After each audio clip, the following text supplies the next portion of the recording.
Welcome back to Prime Wealth. Today, we're diving into something really exciting. Franchise ownership, specifically those semi-passive models that can help you build financial security without having to be in the trenches all day, every day. Absolutely, Jordan. Many people think owning a franchise means you're tied down to one location, but that's not always the case. There are options out there that allow for a more flexible involvement. Exactly. We're going to explore what those semi-passive models look like, how they work, and what you should consider when thinking about diving in. Plus, we'll discuss the benefits of franchise ownership, the potential pitfalls to watch out for, and some real-life examples to give you a clearer picture of what to expect. And of course, we'll share some actionable steps you can take if you're considering this path. Right, and it's important to remember that while franchise ownership can be a fantastic opportunity, it's not a one-size-fits-all solution. We want to help you find what fits your lifestyle and goals. So whether you're looking to supplement your income or even transition into a new career, stay tuned as we break down everything you need to know about semi-passive franchise models. Let's get started. So Alex, why should our listeners really pay attention to franchise ownership right now, especially if they're over 40? Well, Jordan, it's a good question.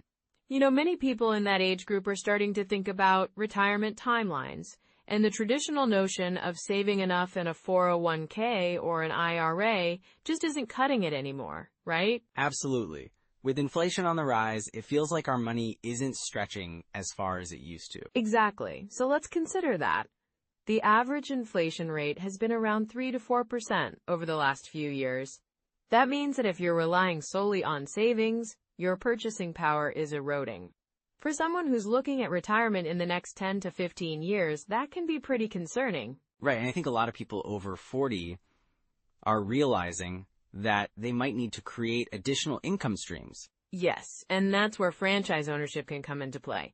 It's not just about buying a business. It's about finding a way to generate semi-passive income. Many franchises today are designed to give owners flexibility, which can be appealing for someone who may not want to be tied to a 9-to-5 job anymore. That sounds perfect. But what about the emotional side? A lot of folks might feel anxious about taking that leap into franchise ownership. True, it's a big step, and it can be scary. But many people find that having a stake in a business can actually alleviate some of that anxiety. When you own a franchise, you're not just earning money. You're building something that can provide security for you and your family. That makes sense. It's like, instead of worrying about whether your retirement savings are enough, you're actively growing an asset that can appreciate over time. Exactly. And here's the kicker. Many franchises come with established brand recognition and support systems. For someone over 40, that can be a huge advantage. You're not starting from scratch. You're leveraging a proven model. I can see how that would appeal to someone who might not want to take on the risks of starting a business from the ground up. Right. And let's not forget about the potential for income diversification. In a world where job security is increasingly uncertain, having multiple income streams can provide peace of mind. It's almost like a safety net, isn't it? Exactly. And according to a study from the International Franchise Association, franchise businesses have a 90% success rate. That's significantly higher than independent startups. So for someone over 40, that statistic can be quite reassuring. Wow, that's impressive. But what about the initial investment? Some franchises can be quite pricey, right? They can be, but there are also many affordable options out there. It's about finding the right fit for your budget and skills. And remember, financing options are available. Many franchises have established relationships with lenders who understand their business model. So that could make it more accessible for people who might be worried about coming up with a large lump sum. Exactly. Plus, some franchises even offer a semi-passive model where you can hire a manager to run the day-to-day operations, which is great for those who might want to keep their current job or focus on other passions. That's really interesting. It seems like it could be a great way to transition into full-time entrepreneurship without the pressure of immediate involvement. Yeah, and think about the skills and experience people over 40 already have. Many have spent decades in their careers building valuable skills that can translate well into franchise ownership. Like management skills, customer service, and even financial acumen, right? Absolutely. And those soft skills can be a game changer. They can help you navigate challenges that come with running a business. Plus, you're more likely to have a network that can support you in this venture. I can see how that social capital would be a huge asset. It makes the whole venture feel less daunting. Right. And let's not forget the potential for community impact. Many franchises focus on local markets, so your business could provide jobs and services that benefit your community. That's such a rewarding aspect. You're not just building wealth for yourself, but you're also contributing to the local economy. Exactly. And that can be incredibly fulfilling, especially as you think about your legacy. So it's not just about financial security, but also about creating something meaningful. Precisely. And for those who might be worried about their retirement timeline, getting into a franchise could buy them more time. Rather than relying solely on savings, they could be actively generating income while still enjoying their life. That's a powerful thought. So what are some of the first steps someone should take if they're considering this path? Well, I think the first step is to do some self-reflection. What are your interests? What industries excite you? That's important because you want to feel connected to the business you're investing in. Definitely. It's so much easier to stay motivated when you're passionate about what you do. Then, I would advise researching different franchises. Look for those that align with your interests and have a track record of success in your area. And I assume talking to current franchise owners can provide valuable insights too, right? Absolutely. They can share their experiences, the challenges they've faced, and what they wish they'd known before getting started. That sounds like a great way to get a real-world perspective. It really is. I think the most important thing to remember is that it's okay to take your time. This isn't a race. That's a comforting thought. So those are some immediate steps you can take. Now let's bring everything together and transition into some core strategies. So let's dive into some core strategies and rules of thumb when it comes to franchise ownership, especially in those semi-passive models that can really work for people over 40. Right, and I think the first thing we should emphasize is the importance of choosing the right franchise. It's not just about picking a brand you like. You need to consider things like market demand, your personal interests, and, of course, the franchise's support system. Exactly. A great starting point is to research franchises that align with your skills and interests. If you're passionate about food, for instance, look into food-related franchises. But also, think about how much time you want to invest. Some franchises require more hands-on management than others. Yeah, and I think that's why the semi-passive model is appealing. It allows for some flexibility, right? You can still have your regular job or pursue other interests while managing a franchise. Definitely. One strategy is to focus on franchises that offer robust training and ongoing support. For example, look for brands that have a good track record of helping franchisees set up their operations. This can make a huge difference in how much time you need to dedicate up front. That makes sense. So maybe a good rule of thumb is to prioritize franchises with a proven training program and ongoing support. Right. And then there's the financial aspect. You want to make sure you understand the total investment required. This includes the initial franchise fee, equipment, inventory, and any ongoing royalty fees. Oh, and don't forget the operating costs. Those can sneak up on you, right? Exactly. It's crucial to create a detailed budget. A common formula to consider is to estimate your monthly expenses and then project how long it might take for the franchise to break even. So let's say a franchise has monthly operating costs of $5,000. If you project that you'll make $7,000 a month, you're looking at a potential profit of $2,000 each month, which is great, but how long until you break even on your initial investment? Right. If your initial investment was $50,000 and you're making $2,000 a month, you'd be looking at about 25 months to break even. That's a critical piece of the puzzle to figure out before you commit. And it's also important to consider the location. I mean, a great franchise in a poor location won't do well. Exactly. The location can significantly impact your sales. A solid rule of thumb is to analyze the demographics of the area where you plan to open. Look for population density, average income, and even competition. So using tools like demographic reports or even visiting the area at different times can help gauge foot traffic and consumer behavior, right? Absolutely. And then there's the staffing aspect. A semi-passive franchise often means you'll need to hire good management staff to handle day-to-day operations. And that's a huge component. Finding reliable managers can make or break your experience. It's like you're building a team, and you want to ensure they share your vision. Yes! A tip here is to invest in good training for your staff. A well-trained team can operate effectively with minimal supervision. So we've got choosing the right franchise, understanding all the costs, analyzing location, and hiring the right team. What about marketing? Great point. Even with a semi-passive model, you still need a solid marketing strategy.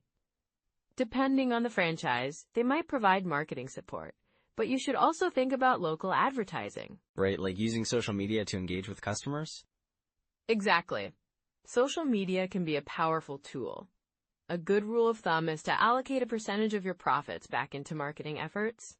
So if you're making $2,000 a month, maybe set aside 10 to 20% for marketing initiatives. That's a solid plan. And don't forget about community engagement. Being active in your local community can drive business and create loyal customers. Yeah, hosting events or sponsoring local activities can really enhance your visibility and credibility.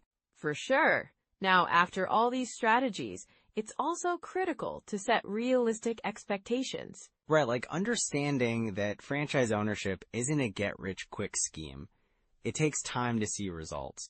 Exactly. A common rule of thumb is to expect at least a year or two to really start seeing solid returns on your investment. So it's about patience and persistence, right? Yes, and being ready to adapt. The market can shift, and so can consumer preferences. That's why staying informed about industry trends is vital. Definitely. Regularly reading industry publications or joining franchise associations can help keep you in the loop. So Alex, with all these strategies in mind, what are some common pitfalls to watch out for? Great question. There are definitely a few areas where new franchisees might stumble. I can't wait to hear about them. You know, Jordan, when it comes to franchise ownership, there are some common pitfalls that people really need to be aware of. Absolutely. It's easy to get caught up in the excitement of owning a franchise, but there are definitely some traps that can lead to trouble. Right. One of the biggest mistakes I see is underestimating the total costs involved.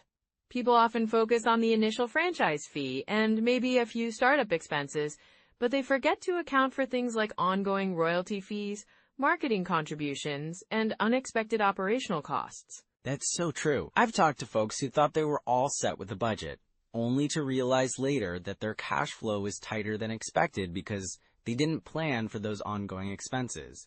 Exactly. And then they find themselves in a situation where they have to dip into personal savings or take on debt just to keep things afloat. That sounds stressful. Have you seen any real-life examples of that? Yeah, I remember a client who bought into a popular fast food franchise. They were so excited about the brand recognition and the training that came with it. But they didn't factor in the cost of renovations needed for the location, and they ended up spending way more than they anticipated before they even opened the doors. Wow, that must have been a tough lesson. It was, and then, once they opened, the sales weren't as high as they projected, which compounded their issues. They were barely breaking even, and they hadn't budgeted for that kind of scenario. That's rough. So what can someone do to avoid that kind of situation? One good approach is to create a detailed financial projection that includes not just the initial costs, but also several months of operating expenses. It's also wise to have a buffer in place, like a reserve fund, to cover unexpected costs. Planning ahead definitely sounds crucial. What about the franchise selection process? Are there common mistakes there too? For sure. Sometimes people get so excited about a brand that they skip the due diligence process. They might not fully research the franchisor's history, the support they offer, or even the success rate of other franchisees. Yeah, I can see how that would be a big mistake. It's like dating someone without knowing their background. Exactly. You wouldn't want to jump into a long-term commitment without knowing if they're going to treat you right. So what should someone look for in a franchise? Ideally, they should look for transparency from the franchisor, a solid track record, and testimonials from current franchisees. I always recommend talking to existing owners to get a sense of their experience, both the good and the bad. That makes total sense. And I guess if they're not willing to share that information, that could be a red flag, right? Absolutely. If they're dodging questions about other franchisees or the support they offer, that's a huge warning sign. What about the operational side of running the franchise? What are some common pitfalls there? One of the biggest is not following the franchisor's system closely enough. Sometimes new franchise owners think they can improve on the established processes or cut corners to save money. That sounds risky. It really is. Every franchise has a proven business model for a reason. Deviating from it can hurt the brand's reputation and ultimately affect the bottom line. Have you seen that happen? Yes, there was one case where a franchise owner decided to buy ingredients from a cheaper supplier to save costs. It ended up compromising the quality of the product, and customers noticed. Sales plummeted, and they had to scramble to fix things. Ouch. What a tough spot to be in. Right? And it's not just about the product quality, but also about the customer experience.